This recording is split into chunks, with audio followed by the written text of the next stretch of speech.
முதல்ல நான் சொல்ல வேண்டியது என்னன்னா, என் படம் இனிமேந்து ஸ்கிரீன்ல ரிலீஸ் ஆகாது. என் டைவர்ஸ் கிடைக்கிற வரைக்கும். நான் நடிக்க போறது கிடையாது. ஏன்னா, என்னால நடிக்க முடியல. சரி விட்டுருங்க, போகட்டும், பார்க்கலாம். பொம்பளை, இது, அது. என்னங்க பொம்பளை? என்ன ஆம்பளை, பொம்பளை? என்ன ஃபெமினிசம்? அவர் திட்டினதே கிடையாது. நான் தான் திட்டுவேன். எல்லா இன்டர்வியூ இருக்கு, எல்லா எவிடன்ஸும் வருது. நிறைய இருக்கு. புள்ளங்க, நான் எப்படிங்க விடுவேன்? கேட்டுதான் இருப்பீங்களா இப்படிதான்? டெய்லி நைட் உட்காந்து அவன் செஸ் கத்துக்கலாம். சின்ன பையன் டெய்லி உட்காந்து விளையாடுவான். அவங்க கிட்ட தோத்து போவேன் நான். என்ன செய்ய? பர்சனல் இன்டர்வியூவா இதை நீங்க எடுத்துக்கணும். சினிமாவுக்கு எதுக்கும் சம்பளம் கிடையாது. இது எதுனாலும் கிடையாது. இது ஆச்சு, அது ஆச்சு, அதனால வந்து பேசுறேன் அப்படிலாம் கிடையாது. இத்தனை நாள் நான் பேசாம இருந்ததே ரொம்ப முட்டாள்தனமா நான் வந்து ஃபீல் பண்றேன். ஏன்னா ரவிமோகன், ஜெயம் ரவி அவர் ரொம்ப சாஃப்ட். அவர்கிட்ட எது சொன்னாலும் அவர் கேட்டுப்பாரு, புரிஞ்சுப்பாரு, அவர் விட்டு கொடுத்துருவாரு. அதுதான் என் கேரக்டர். அப்படிதான் நான் எடுத்துட்டு இருந்தேன். ஆனா சாது நிறங்கள் காடு போட்டாரு. சாதுவா இருந்த என்ன நிறைய பேர் சீண்டணும்னு நினைக்கிறாங்க. அவங்களுக்கு எல்லாம் நான் ஒண்ணு சொல்லிக்கிறேன். இதுதான் என் ஆபீஸ். இங்க வாங்க, மறைமுகமா எதுவும் வேணாம், டைரக்டா வாங்க, டைரக்டா பாத்துக்கலாம். எத்தனை பேர் என்ன கீழே இருக்கணும்னு நினைச்சாலும் அத்தனை பேருக்கும் இது நான் சினிமா பத்தி பேசுறதுல ஆல்ரெடி சொல்லிட்டேன். பர்சனல் தான். அத்தனை பேருக்கும் நான் ரெடியா இருக்கேன். ஏன்னா எப்பெல்லாம் ஆசைப்படும் போதெல்லாம் பண்ணி நினைச்சவங்க எல்லாரும் இப்ப வாங்க. கராத்தே பாபுமார் தான் நான் ட்ரைனிங் போறேன். ரெடியா இருக்கிறேன் நானு. சோ முதல்ல நான் சொல்ல வேண்டியது என்னன்னா, என் படம் இனிமேந்து ஸ்கிரீன்ல ரிலீஸ் ஆகாது. என் டைவர்ஸ் கிடைக்கிற வரைக்கும். நான் நடிக்க போறது கிடையாது. ஏன்னா என்னால நடிக்க முடியல. எனக்கு நடந்த அவமானங்கள், தேவையில்லாத அவமானங்கள் என்னால தாங்க முடியல. அதனால என் டைவர்ஸ் கிடைக்கிற வரைக்கும், என் சீண்டி பார்க்கணும்னு நினைக்கிற வரைக்கும் எல்லாருக்கும் இப்படிதான் இருப்பேன். வாங்க, சீண்டி பாருங்க. இனிமே சாவு கிடையாதுன்னு. அதனால என்ன நடக்குதோ பார்த்துக்கலாம். மற்ற விஷயங்கள், என் வேலை விஷயங்கள், அதை எப்படி சரி பண்ணணும் என்னன்றதை நான் பார்த்துப்பேன். இவ்வளவு நாள் என் கூட நின்ன உங்க எல்லாருக்கும் ரொம்ப ரொம்ப நன்றி. என்னைக்கு என் டிவோர்ஸ் கிடைக்குதோ, என்னைக்கு என் பர்சனல் லைஃப் சரியாகுதோ, என்னைக்கு இந்த சைபர் புல்லிங் எல்லாம் நிக்குதோ, எல்லாத்தையும் நான் பார்த்துட்டு தான் இருக்கேன். எல்லாம் எனக்கு வரும். எனக்குன்னு இருக்கிற ஒரு சில டீம் இருக்காங்க. மற்றவங்கள மாதிரி 25 பேர் கொண்ட குழு தான் எனக்கு கிடைக்காது. நான் யாரையும் பர்சனலா யாரையும் நான் சொல்லல. ஏன்னா இது வந்து மற்ற ஹீரோஸையோ இவங்களையோ அவங்களோ எதுவுமே கிடையாது. சினிமாக்கு ஒரு சம்பந்தமே கிடையாது. என்னுடைய பர்சனல் லைஃப் 23 வருஷம் ராத்திரி பாகமா நான் வேலை செஞ்சேன். 95% of my movies are successful. இதெல்லாம் நானே சொல்லிக்கணும்னு நினைக்கும் போது எனக்கு கொஞ்சம் கேவலமா தான் இருக்குது. இருந்தாலும் கேவலப்படுத்துறவங்க முன்னாடி அதை சொல்லிக்காட்டே கிடையாது. My achievements, I only know my fans, my true fans. State award இந்த 2வது படத்துல கலைமாமணி என்னென்ன அவார்ட்ஸ் வேணும்னு சொல்லுங்க, எல்லாமே நான் வாங்குவேன். என்னுடைய சொந்த உழைப்புல வாங்கினேன். எங்க அப்பாவும் எங்க அண்ணனும் நடுவுல 4 வருஷம் வேலையே செய்யணும். இதெல்லாம் நான் வந்துட்டு நான் யங் ஏஜ்ல சொல்றேன். எவ்ரி டே காலேஜ் நான் ஷூட்டிங் போயிருக்கேன். குடும்பத்தை காப்பாற்றுறதுக்கு என் குடும்பம் தான் எனக்கு எல்லாமே. அவங்கள ஏதாவது சொன்னோம் இல்லையா, சீண்டெல்லாம் நினைக்காது. நான் சும்மா இருக்க மாட்டேன். என்ன நினைச்சிட்டு இருக்காங்க? சும்மா இருந்துருவான், குவைட்டா இருந்தவன் அவன் எல்லாம் பண்ணிக்கலாம்னு நினைக்கிறாங்க. சொல்லட்டுமா என் நியாயத்தை? இத்தனை நாள் நான் பேசாம இருந்தது என்னோட தப்பு. சரி விட்டுருங்க, போகட்டும், பார்க்கலாம். பொம்பளை, இது, அது. என்னங்க பொம்பளை? என்ன ஆம்பளை, பொம்பளை? என்ன ஃபெமினிசம்? ஃபெமினிசம் என்னன்னு தெரியுமா யாருக்காவது? ரேப்புக்கு அகைன்ஸ்டா படம் எடுத்தவன்னா படம் ஓடுமா இல்லையான்னு தெரியாது. இதை எப்படி எடுக்கணும்னு யாருக்கும் தெரியாது. கண்டிப்பா தேவைன்னு சொல்லி அந்த படத்தை நான் எடுத்தேன். கஷ்டப்பட்டு பண்ணதுன்னா, பெண்களுக்கு உரிமை இருக்கணும்னு சொன்னதுன்னா என் படங்கள்ல. என்ன சொல்றீங்களா? பெண்களை பத்தி தெரியாதுன்னு எனக்கு? எங்க அம்மா என்ன அப்படி வளர்க்கல. பேராண்மை படத்துல நான் சொன்ன டயலாக் எல்லாருக்கும் இன்னைக்கு வரைக்கும் சொல்லிட்டு இருக்காங்க. பெண்கள் மிகப்பெரிய சக்தி, அது தேவையில்லாம வீணடிக்க கூடாதுன்னு நினைக்கிறேன். நான் சொன்னேன். ஏன் 14 வருஷம் இருந்தேன் நானு என்னோட எக்ஸ் லைஃப்ல. அப்பெல்லாம் சொல்லி அவர் கடவுள், அவர் திட்டினதே கிடையாது, நான் தான் திட்டுவேன். எல்லா இன்டர்வியூ இருக்கு, எல்லா எவிடன்ஸும் வருது, நிறைய இருக்கு.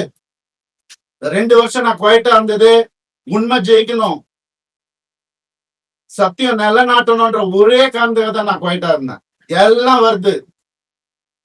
உங்களுக்கு சர்ப்ரைஸ் வெயிட்டிங்ஸ் இல்லதெல்லாம் வெயிட் பண்ணுங்க, கொஞ்சம் எனக்காக பொறுமையா இருங்க. அதான் ஃபெமினிசம். என்ன நினைச்சிட்டு இருக்கீங்க ஃபெமினிசம்னா? நானும் ஃபெமினிஸ்ட் தாங்க. எப்படிங்க என் குடும்பத்தையும் நான் அகைன்ஸ்டா எப்படிங்க பேசுவேன்?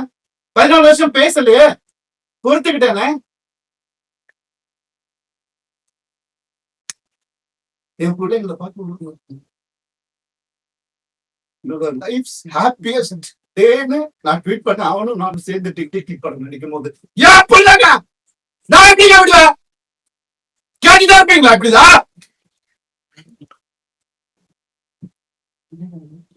50 லட்சம் ரூபா தெரியுமா? 2 பேர் ஸ்கூல் ஃபீஸ். எத்தனை வருஷம் நான் கட்டி பார்த்துட்டு இருக்கேன். அவங்களுக்கு நல்ல லைஃப் கிடைக்கணும்னு. குழந்தைங்க பத்தி, என் பாசத்தை பத்தி பேசாதீங்க. யாருக்கும் எதுவுமே தெரியாது. டெய்லி நைட் உட்காந்து அவன் செஸ் கத்துக்கான். சின்ன பையன் டெய்லி உட்காந்து விளையாடுவான். அவங்க கிட்ட தோத்து போவேன் நான். என்ன சொல்றீங்களா?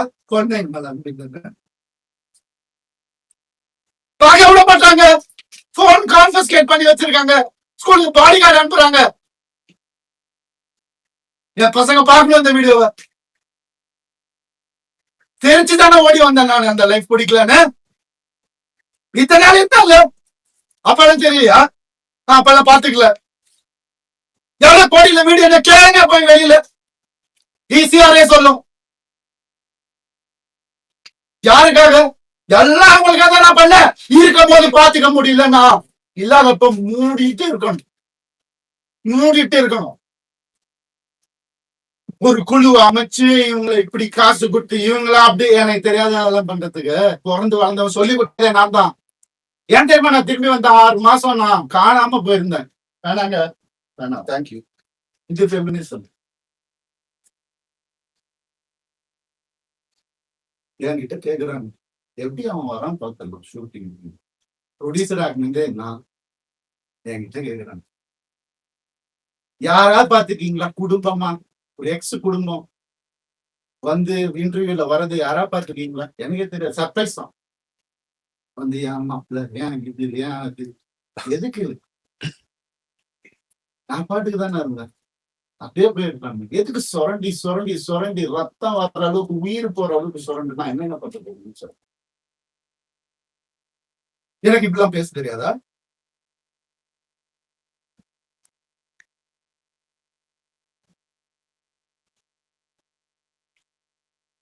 பர்டிகுலரா நான் சொல்லணும்னு நினைக்கிறேன். சைபர் புல்லிங் விஷயம். ஒரு பொண்ணு அனுப்பிச்சிட்டீங்க, ரொம்ப தேங்க்ஸ். அதுக்காக தான் நான் இன்டர்வியூலாம் வெயிட் பண்ணி அவங்க எங்க இருந்தாலும் நல்லா இருக்கும். அவ்வளவுதான், வேற எதுவுமே எனக்கு இங்கிலீஷாவை யாரு பண்ணி அனுப்பிச்சிட்டீங்க. சைபர் புல்லிங் உங்களெல்லாம் சும்மாவே இருக்கு. என் அண்ணனுக்கு நடந்ததுனால, தம்பிக்கு நடந்ததுனால நான் இதான் பண்ணுவேன். ஏன்னா நான் யாருன்னு தெரிஞ்சவங்க சில பேர் மட்டும்தான். நான் உண்மையை யாருன்னு தெரிஞ்சவங்க எனக்கு சப்போர்ட் பண்றவங்க. எந்த ஹீரோவாதி இன்னொரு ஹீரோவை பத்தி சொல்லுவான், நான் மனசால கூட யாருக்கும் கெடுதல் நினைக்க மாட்டாங்க. என் கார்த்தி சொல்லு, நான் யார் பேரை எடுக்க விரும்புகிறேன். நண்பர் பிரபுதேவா சார் சொன்ன ஐசி சார் காப்பாற்றினார். எனக்கு கொஞ்ச நாள் வீட்டை விட்டு நான் எதுவுமே இல்லாம வந்தவன். இப்ப எனக்கு பாடகர் வீட்டுல இருக்கிறேன். அவங்க எல்லாம் கோடிக்கணக்கான வீட்டுல நல்லா எனக்கு தெரியாதா? வெளியே போன்னு சொல்லி எவ்வளவு நேரம் ஆகும் எனக்கு? என்னங்க இதெல்லாம்? ஒரு மனுஷனை நிம்மதியா வேலை செய்ய விடாது எப்படிங்க?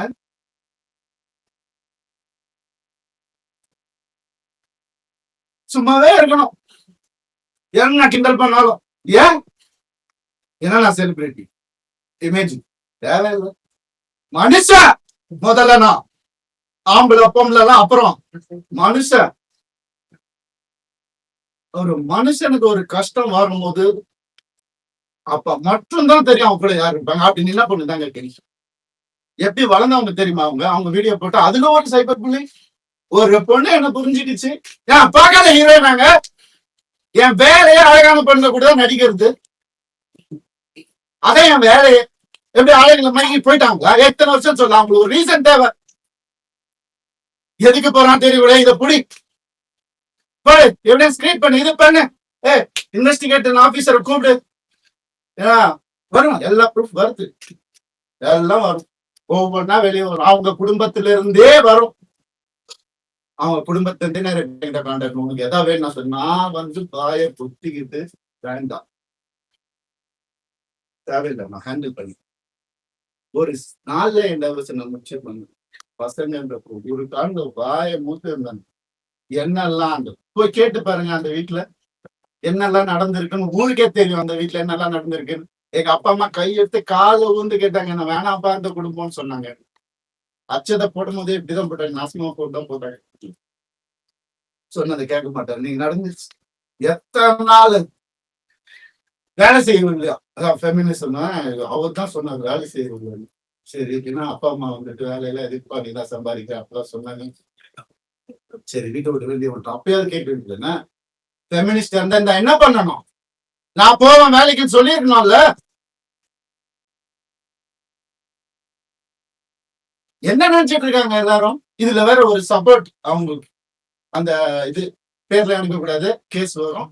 புரியுது எனக்கு. ஆல்ரெடி ஒரு கேஸ் இருக்கு, ஆல்ரெடி கடன் இருக்கு, எல்லாமே இருக்கு. இருந்தாலும் உங்க எல்லாருக்கும் சிரிச்சுக்கிட்டே இருக்கு. எப்பவுமே சிரிச்சுக்கிட்டே எங்கேயாவது எனக்கு சோகம் தெரிஞ்சிடும். ஏன்னா நான் சந்தோஷமா இருந்தேன், தெரிச்சு தானேங்க வந்தேன். வந்தவனை கூட நிம்மதியா வாழ விடாட்டி ஒரு சின்ன ஒரு அன்பு இருந்திருந்தா எதுக்கு வந்திருப்பேன், ஏன் வந்திருப்பேன்? யாராவது யோசிச்சு பாத்தீங்களா? நான் இப்படி பேசணுமா? இத்தனை வருஷம் நான் கஷ்டப்பட்டு வாழ்ந்து என் மேல ஒரு பிளாக் மார்க் இல்லாம 23 வருஷம் எவனாவது இருக்கா? நான் கேட்டு பாருங்க. 23 வருஷம் எப்படின்னு புரியல எனக்கு. எப்படி ஏன் நிம்மதியா இருக்க விட மாட்டீங்க? எனக்கு புரியல. என்ன தப்பு நான் செஞ்சேன்? லீகலா ஏதாவது தப்பு செஞ்சுட்டாங்க இல்ல? எப்படி இவனுக்கு 45 வயசுல எப்படி நான் அந்த அழகு பின்னாடி ஓடுற என்னங்க பேசுறீங்க? அழகான இரண்டு அடிகள் தான் என் வேலை. அப்பெல்லாம் போடாது, இப்ப ஏங்க ஓடணும்? ஒரு ரீசன்.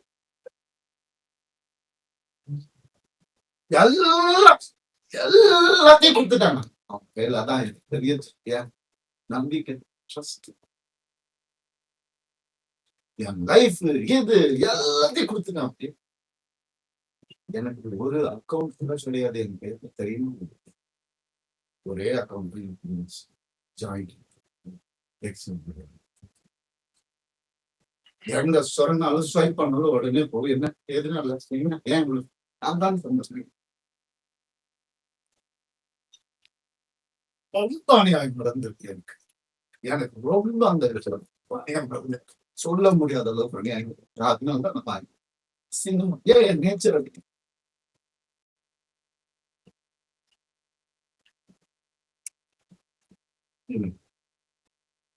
எப்படி வந்து ஒரு ஒரு ஒரு டீம் அமைச்சு ஒருத்தனை எப்படி காதிப்பாங்களா? நான் உயிரோட இருக்க கூடாது அவங்களுக்கு. மேக்சிமம் அதுதான் நடந்துரும், கண்டிப்பா நடக்கும்.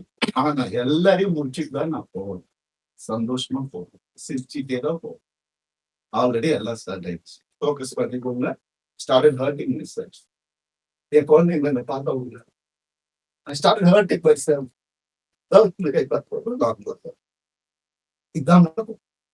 அதான் உங்களுக்கு I gave into everything. வர சொல்லு. மொத்த ப்ரூஃபும் இருக்கு. வர சொல்லு. என்ன வேணா நடக்கும். சாரிங்க, நான் மெடிக்கல் ஸ்கிரீன்ல எப்ப படம் வரும் எனக்கு தெரியாது. எனக்கு சப்போர்ட் பண்றவங்க சப்போர்ட் பண்ணிட்டு தான் இருக்கு. அதனால அந்த எல்லாரும் சாரி சொல்லிக்கிறேன். செஞ்சு வேண்டிக்கு என்னுடைய பேஷண்ட் என்னால வேலை செய்ய முடியல. நான் பர்சனல் லீவ் போட்டு எனக்கு என்ன என்ன காப்பாற்றி நான் கண்டிப்பா திரும்பி வருவேன். அது கடவுள் கையில் இருக்கு. இது ஒரு சீக்கிரம் சீக்கிரம்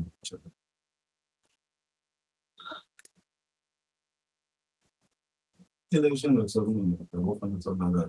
இந்த 3 லிட்டர் நடிகை நான் சொன்னது ஆல்ரெடி இதே கேஸ் பேரை சொன்னாங்க. அவங்களும் என் பேரை தெரியாம என்ன வந்து அட்டாக் பண்றாங்க. இட்லி நடிகை அதையும் சொல்லி 3 பேர் ஹீரோஸ் என்கிட்ட பெரிய ஹீரோஸ் அவங்க ஜென்ரேஷன் சொல்லி குடும்பத்தை கெடுக்க வந்து ரொம்ப அசிங்கமான வார்த்தைகள் சொன்னாங்க. நாசமா போயிருக்கும் 3 பேரோட வாழ்க்கையை கெடுக்கிறதுக்கு ரெடியா இருந்தாங்க. என் லைஃப் பத்தி பேசுங்க. ஆனா வேற ஏதாவது பிரச்சனை வந்து அப்படியே நான் நான் இப்படி ஆயிடுவேன். என்ன பிராமி உனக்கு எல்லாம் ஏதாவது துப்பு இருக்கா என்னை பத்தி பேசுறதுக்கு?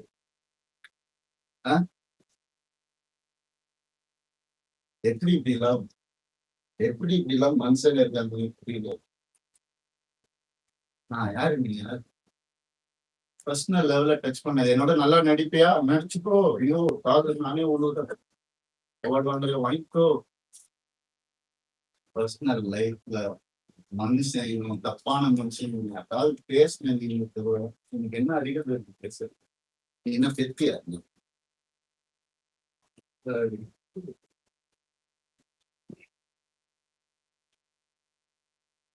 தனி குணம்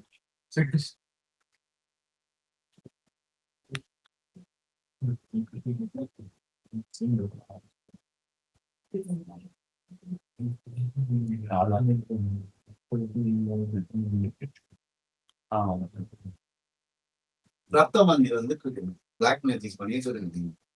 நான் இருந்தப்போ பதினஞ்சு அவன் பேச்சை கேட்கணும் வந்து சொட்டி பாம்பு மாதிரி வச்சிருந்தாங்க. எனக்கு தெரியும் அதான் அப்பா அம்மா கொடுத்த அறிவு தெரியுது. நான் அப்பா அம்மா வளர்க்க நேச்சர் என்னோட வருஷம் இதுல குத்துறாங்கன்னு தெரியும். அவங்க எனக்கு தெரியாதுன்னு நினைச்சது. எவ்வளவு நாள் அவங்க மாறிடுவாங்க. கடவுளை வேண்டிக்கிறேன் எப்படி ஆயிடுச்சு என்னதான் வேலைக்கு நிம்மதி ஒரு மரியாதை இல்லை. நீ என்ன பண்ணுறது அவ்வளவுதானே கேட்கிறேன். நான் பேசிக் தானே கேட்கிறேன். இல்லைன்னா ஆம்பளை போகணும். எனக்கு புரியல. சீக்கிரம் கொடுத்துங்க வாங்கிக்கிறேன் நானு. அப்படிதான் என்ன வேலைக்கு போயிருக்கேன். ஏன் இப்ப நான் வெளியே போயிட்டு யாரு கூடயோ போனதுதான் உங்களுக்கு எல்லாம் தெரியும். அதுக்கு முன்னாடி நான் 2 வருஷம் ஹோட்டல்ல அங்க இங்க தன்னதெல்லாம் உங்களுக்கு தெரியும். இல்ல யாருக்கும் தெரியாது. ஏன்னா நான் சொல்ல 4 வருஷம் 4 வருஷமா எனக்கும் சமம். இப்ப நடந்ததுதான் அவங்க எல்லாருக்கும் தேவை. அதுதான் அப்படியே ஜோடிச்சு இப்படி பண்ணி கிளாசிக் வச்சிருப்பாங்க நிறைய ஏஐல கிரியேட் பண்ணி எவிடன்ஸ். எனக்கு தெரியாது ரியல் எவிடன்ஸே எடுத்துட்டு வரணும். எனக்காக பேசுறவங்களும் இருக்கு.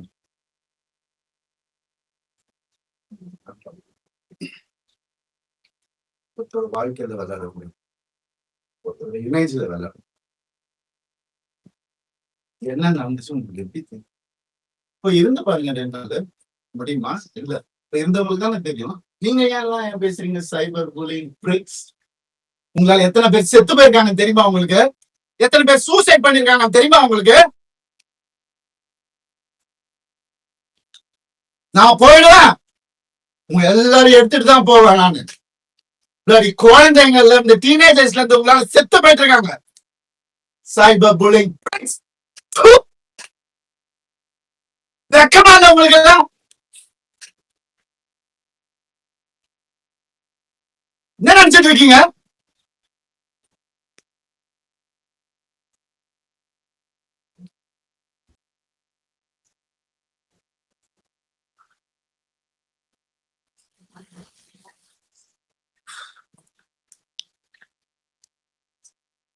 பண்ணிதான் அவன் ஒரு வழியில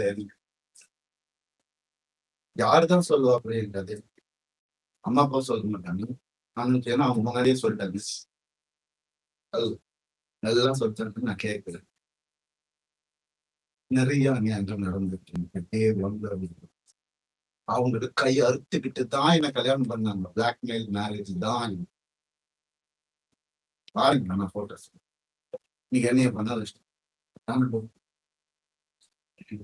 டெப்டிஷ் வாங்கிட்டு தான் நான் இத்தனை வருஷம் உட்கார்ந்து வெளியே வந்து இந்த லாஸ்ட் 2 வருஷம் தான் ஒரு மனுஷன் காத்து வாங்க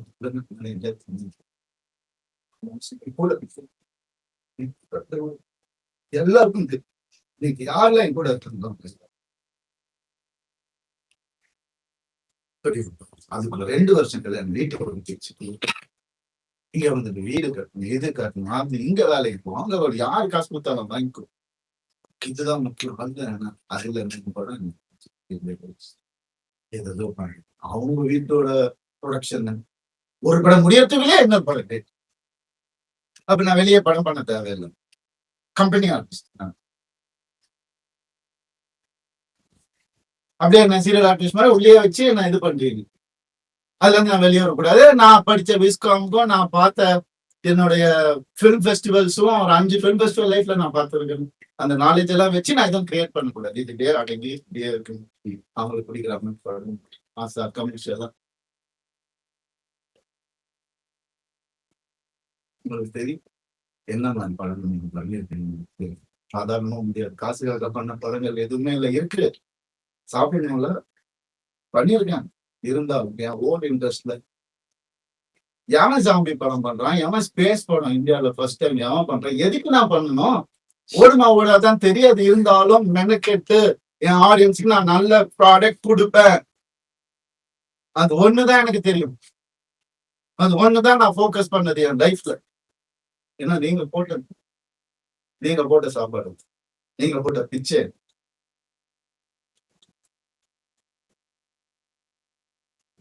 நான் ஏன் சைபர் புல்லிங்க்கு பிச்சை போடணும்? அவங்க ஃபாலோவர்ஸை நான் ஏன் டெவலப் பண்ணணும்? நான் பேச மாட்டேன்.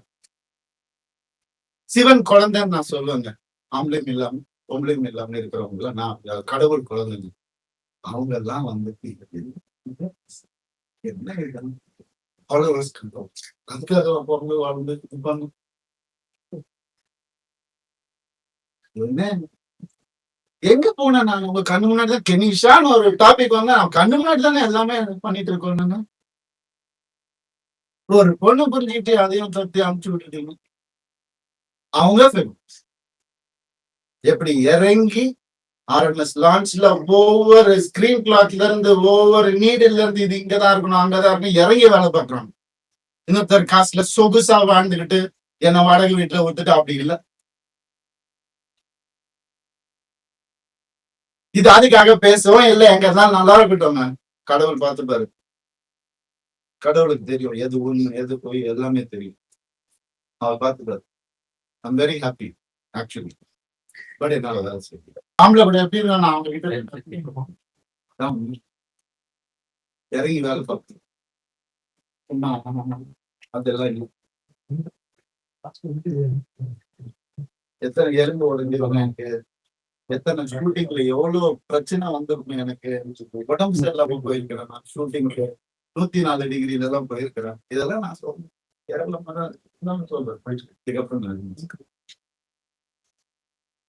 அப்படி கஷ்டப்பட்டு வந்தோம். அவங்க கிடையாது. எங்க அப்பா வந்து நான் பிறந்தப்ப நான் போட்டி வீட்டுல தான் சொன்னேன். தியேட்டருக்காரு. அப்புறம் தான் நாங்க ஒண்ணு. அதுக்கப்புறம் அம்பாசிடர், அதுக்கப்புறம் மாருதி, அதுக்கப்புறம் ஹோண்டா. அப்படிதான் எங்க அப்பா கிட்ட BMW வாங்கணும் நல்ல ஸ்டேஜ்ல இருக்கும்போது போய் கேட்டா அவர் சொன்னாரு 3 சீரீஸ் வாங்கணும் 5 சீரீஸ் வாங்கிக்கோப்பா அப்படின்னு சொன்னாரு. அப்பா அதுக்கு நம்ம பட்ஜெட் எவ்வளோ 55 லட்சம் சொல்ற ஒரு வண்டியடா அப்படின்னு கேட்டவரே நாங்க அப்படிதான் வந்துட்டோம். சொல்றாங்க கோடிக்கணக்கில் சுத்தி இருக்குது. மாசம் 25,000 ரூபாய் மெடிசன் செலவுக்கு அவங்க குடும்பத்துக்கு நான் அனுப்பிச்சுட்டு இருந்தேன். எல்லாத்துக்கும் இருக்கு, ரெசிப்ட் இருக்கு, எல்லாமே நான் அனுப்பிச்சுட்டு. என்ன கேள்வி கேட்கணும்? கடவுச்சு இந்த நிலைமைக்கு தள்ளிட்டாங்க. ஏன் நான் வாய் முட்டு இருந்த எதுக்கு நான் இருக்கும்? எதுக்கு இருக்கும்?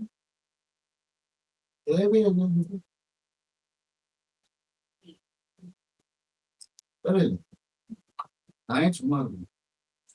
ஒரு ஃபேக் இமேஜ் நினைச்சு நான் சும்மா இமேஜே நான் என்னைக்குமே பார்த்தேன். ஒரு ஹீரோக்கு கூட போட்டி இல்லைங்க. எல்லாரையும் சொல்லுங்க இவர் அவர் அவரு இவர் இவர் அவரு நான் அதெல்லாம் சரியா பண்ணிட்டு இருக்காரு. 95% சக்சஸ். ஏன் எனக்கு பிடிக்காது, நெகட்டிவிட்டி பிடிக்காது. என்னையே இன்னொருத்தர் கூட கம்பேர் நான் சினிமா படிச்சுட்டு வந்திருக்கேன்.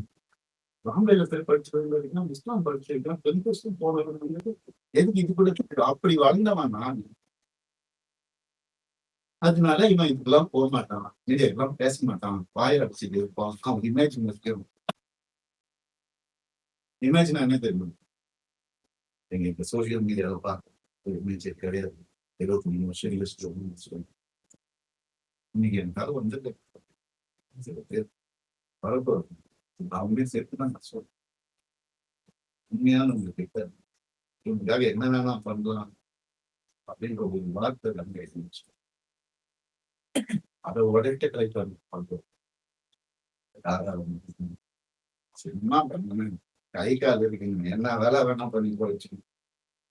டான்ஸ் கிளாஸ் எடுத்து படிச்சுக்கணும். பரதநாட்டியம் தெரியும் எனக்கு. முறைப்படி அரங்கேற்றம் எப்படியுமே படிச்சுக்கலாம். இதுக்கெல்லாம் ஆளாவே ஆளாதீங்க. ஆம்பளைங்களுக்கும் நான் சொல்றேன். இந்த மாதிரி லைஃப்ல என்ன மாதிரி கஷ்டப்படுறவங்களுக்கும் நான் சொல்றேன். நான் இப்ப உங்களுக்கு என்ன அநியாயம் நடந்துட்டு இருக்கு இந்த ஜெனரேஷன்ல எனக்கு தெரியும். நான் நினைப்பேன் இன்னும் என்ன வேணா வர சொல்லி இன்னும் 4 வீடியோ நான் வந்துட்டு பலாத்காரம் பண்ண கூட அவங்களுக்கு சொல்லிக்க சொல்லுங்க. என்ன வேணா பண்ண சொல்லுங்க. இது சுத்தமா அந்த போதும். அவங்கதான் நான் நினைச்சு வாழ்றேன். அப்படிதான் நான் வாழ்